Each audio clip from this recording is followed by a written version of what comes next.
인정받으려고 노력하는 모습이 있잖아요. 이제 근데 그런 인정은 아무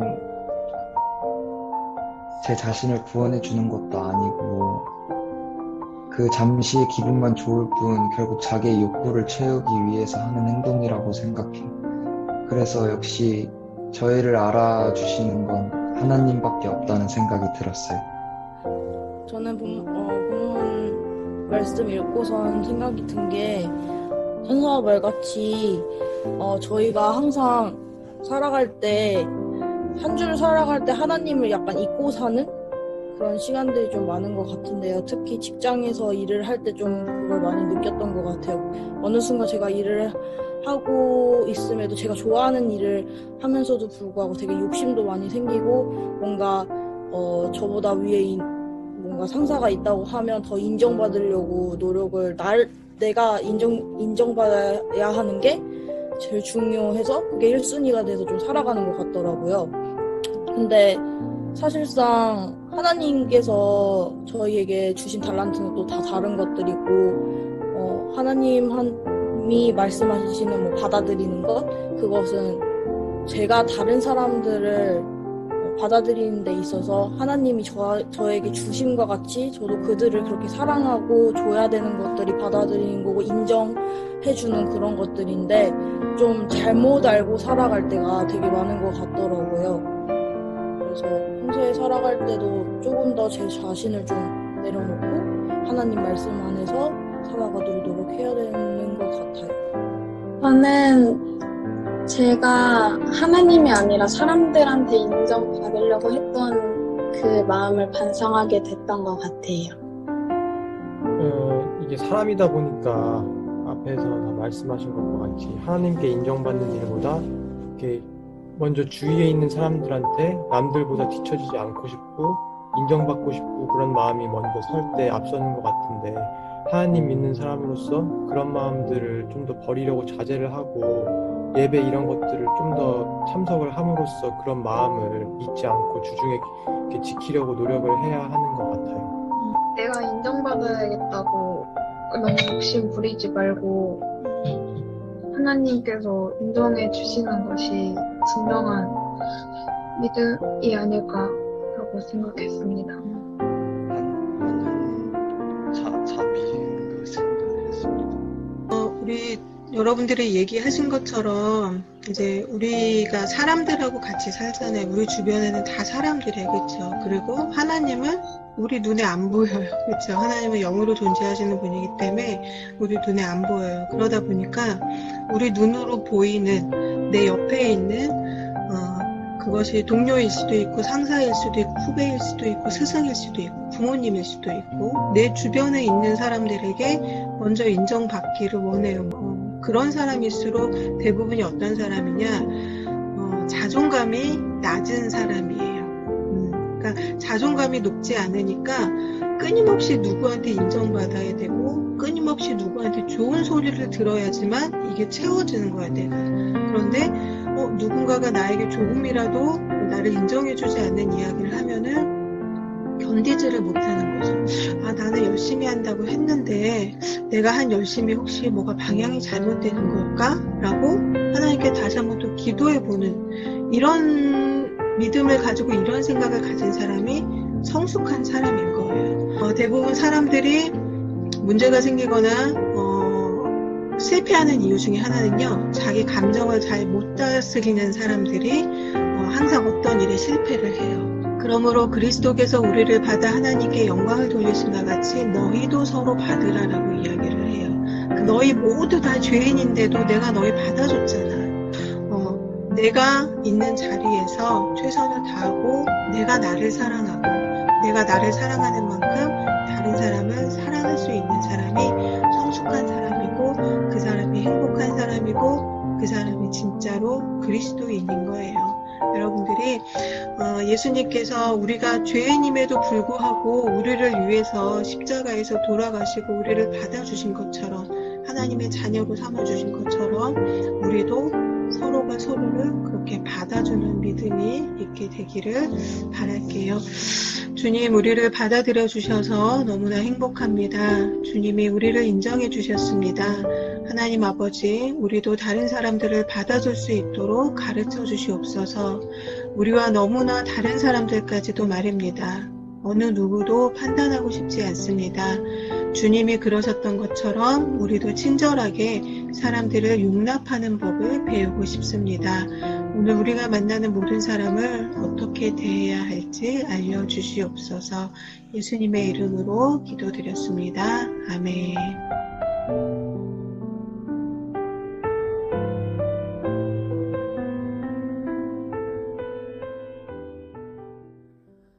이 시간 같이 보실 말씀은 잠언 20장 16절에서 17절의 말씀입니다.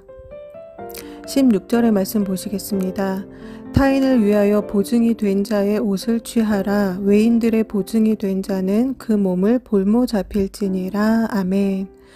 잠언은 보증에 대한 경고의 말씀이 자주 나오고 있습니다. 저와 여러분이 이미 보셨던 6장, 11장, 17장에도 이미 언급이 되었던 말씀입니다. 이전에 아모스서와 호세아서의 말씀을 전해드렸을 때에 그 시기가 주전 8세기라고 말씀을 드리면서 그 당시의 시대적 배경에 대해서도 같이 말씀을 드렸었습니다. 당시에는 부유한 자들 그리고 권력자들이 부당하게 이득을 취하여서 부를 축적하여서 가난한 자들은 더욱 가난하여지고 부자들은 더욱 부자가 되는 부익부 빈익빈 현상이 일어났습니다. 당시의 서민들에게 있어서 옷은 지금과 같이 패션의 개념도 아니었고 몸을 보호하는 것 이상의 의미였습니다. 밤이 되어서 기온이 떨어지면 그들에게 옷은 이불의 역할을 하는 용도였기 때문입니다. 그렇기 때문에 율법에 의하면 사람의 옷을 전당 잡을 수는 있지만 해가 지기 전에는 돌려주도록 말씀을 하고 있습니다. 그러나 당시 부유한 자들과 권력자들은 가난한 자들에게 돈을 빌려주고 볼모로 잡은 옷을 해가 져도 돌려주지 않았습니다. 그리고는 볼모로 잡은 옷을 깔고 앉아서 술판을 벌이고 향락을 벌이면서 지냈던 것입니다. 그 옷이 누군가에게는 추운 밤을 지내야 하는 목숨과도 같은 것이었는데 말입니다. 이 16절의 말씀을 제가 표준 세번역 버전으로 다시 한번 읽어드리겠습니다. 남의 보증을 선 사람은 자기의 옷을 잡혀야 하고 모르는 사람의 보증을 선 사람은 자기의 몸을 잡혀야 한다. 쉽게 말씀드리면 절대 보증을 서주지 말라는 말씀입니다. 남의 보증을 선 사람이 자기의 옷을 잡혀야 한다라는 말은 제가 앞서 말씀드렸던 당시 시대적 배경에 근거한 말씀입니다. 옷을 잡힌다는 것이 곧 목숨을 잡히는 것과 같기 때문입니다. 그리고 이어지는 말씀은 보증을 서는 행위는 옷을 잡히는 것을 넘어서서 자기의 몸을 잡히게 될 수도 있다라고 경고하고 있습니다. 우리 주변에도 보증 문제로 어려움을 겪는 가정들이 많이 있습니다.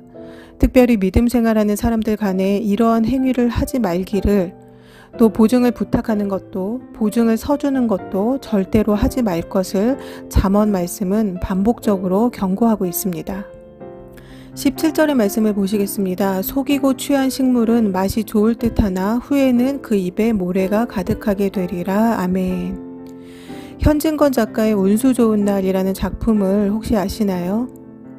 인력거꾼 김첨지는 비가 많이 오는 날 일을 나가게 되었습니다. 며칠 전부터 알아놓은 아내는 그날은 나가지 말라고 말렸습니다. 그러나 비가 많이 오는 그날 김첨지는 운 좋게 아침부터 손님을 둘이나 태워서 80전을 벌었고 아내가 먹고 싶다던 설렁탕 국물을 사줄 수 있게 돼서 기뻐하면서 집으로 돌아가던 찰나 학생 손님을 태우게 되어서 1원 50전을 더 벌게 되었습니다. 마지막으로 또 한 차례 손님을 태우게 되자 이 기적적인 기쁨을 누리고자 그는 선술집에 들렸습니다. 기가 막히게 좋았던 오늘의 운수가 김첨지는 생각할수록 기분이 좋았습니다. 김첨지는 아내가 먹고 싶어 하던 설렁탕 국물을 사들고 거나하게 기분 좋은 취기에 올라서 집으로 돌아갔습니다. 돈도 많이 벌었겠다. 또 아내가 먹고 싶어 하던 설렁탕 국물도 샀겠다. 술도 한 잔 마셨겠다. 아마 그는 콧노래를 부르면서 집을 향해 갔을 것입니다.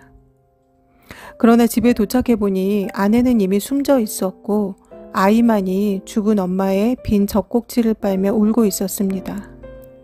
김첨지에게 그날은 정말로 운수가 좋은 날이었을까요? 오늘 본문 17절의 말씀은 부당하게 얻는 것에 대한 말씀이기 때문에 소설의 내용과는 상이한 부분이 조금 있습니다만 비가 오는 날이었음에도 운이 좋게 손님을 많이 받아서 돈을 벌게 된 소설 속 김첨지와 같이 우리 주변에도 기가 막히게 운 좋은 한탕을 꿈꾸는 이들이 많습니다. 이러한 욕심이 발전하면 다른 사람을 속여서 이익을 얻는 불법적인 일을 하게 됩니다. 앞서 16절의 말씀에서도 8세기 당시 부유한 자들의 불법적인 행태에 대해 말씀드린 것처럼 오늘날에도 잘 먹고 잘 살기 위해 이러한 일을 하는 사람들이 있습니다. 이들의 공통점이 하나 있습니다. 모두가 하나님 밖에 있는 사람들이라는 것입니다. 하나님 안에 있지 않고 하나님의 말씀 밖에 있는 사람들입니다. 어제 집에 들어가서 저녁을 먹으면서 저희 어머니께서 말씀을 하나 해주셨는데요. 저희 어머니 아시는 분들 중에 경제적으로 상황이 좋지 않은데 빌라에 살면 남들 보기 창피하다고 비싼 월세를 내면서 아파트에 사는 분이 있습니다. 주변에서는 이분이 굉장히 부유하고 잘 사는 분인 줄 아신다는 것입니다. 근데 지금은 카드빚에 여기저기 이제 돈이 막히는 상황이 벌어지게 돼서 고민을 많이 하고 계시다는데 저희 이모가 동네 통장을 하고 계십니다. 그래서 주민센터에서 선거철에 아르바이트 할 사람을 구해달라고 했다고 합니다. 그래서 그분이 요즘 하도 어렵다고 하셔서 그 일을 주선을 해드렸는데 한다고는 하셔놓고 돈이 얼마 안 된다라고 투덜거리셨다라는 것입니다. 제가 생각할 때는 요즘 아이들 말로 꿀알바라고 하죠. 선거하러 오시는 분들 안내하고 체온 체크만 하면 되는 일이더라고요. 그리고 아르바이트 비용이 그렇게 적지는 않았습니다.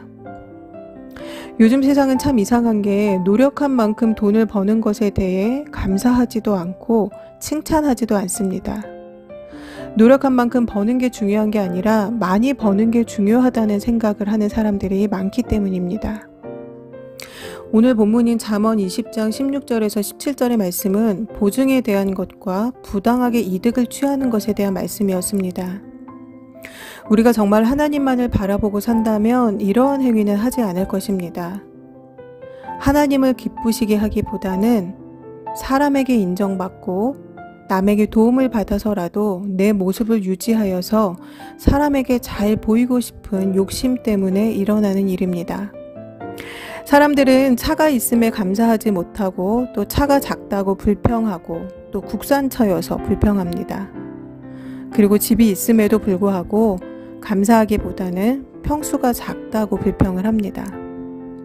그러다 보니 남의 돈을 빌려서라도 누리면서 살고 싶고 지금의 상황을 유지하고 싶고 또 다른 사람을 속여서라도 이익을 얻어서 잘 살고 싶어 합니다. 이렇게 평생을 살려면 얼마나 마음이 불행할까라는 생각을 합니다. 얼마 전에는 광원산업 이수영 회장님이 카이스트에 평생 모은 766억을 기부했다라는 기사가 나왔습니다. TV에 이분이 사용하는 화장대가 나온 것을 제가 보았는데요. 회장의 타이틀을 달았던 700억 이상의 자산을 소유한 사람의 화장대라고 하기에는 평범한 시골 할머니의 화장대와 별반 다르지 않았습니다. 17절의 말씀을 제가 표준 세번역 버전으로 다시 한번 읽어드리겠습니다. 사람들을 속여서 얻은 빵이 맛있다고 하지만 훗날에 그 입에 모래가 가득 찰 것이다. 속여서 무언가를 얻으려는 사람의 마음에는 분수에 맞지 않은 욕심이 가득합니다. 남의 눈에 피눈물 나게 하면서 내 삶이 잘 되기를 바라는 것은 어리석은 생각입니다. 과한 욕심은 화를 부르게 마련입니다.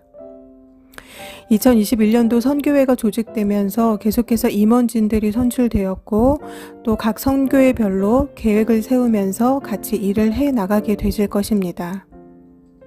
각 선교회별로 목적에 맞게 모임이 잘 성장해 가는 곳도 있을 것이며 그 과정 중에는 때로 마음이 상하고 속상한 일도 있을 수가 있습니다.